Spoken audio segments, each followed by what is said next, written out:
Sholat itu mi'rajul mukmin. Sholat itu adalah cara seperti itu.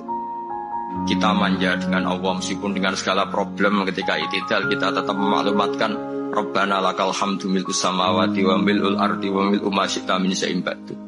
Engkau zat yang selalu layak dipuji di langit maupun di bumi. Dan langit bumi ini karena terbatas masih ditambahi wa mil'u ma syi'ta min syai'in ba'du. Dan seluas apa saja engkau kehendaki. Apapun hebatnya langit bumi ini tetap terbatas, ada ruang dan waktu. Maka ditambahi wa mil'u ma syi'ta min syai'in ba'du. Dan segala puji ini memenuhi semua yang engkau kehendaki. Saya berkali-kali bilang kalau hubungan dengan Allah nyaman, caranya gitu. Kalau kita sakit, bayar oksigen. Kalau kita butuh air, bayar PDAM. Allah itu tidak pernah nyuruh kita bayar.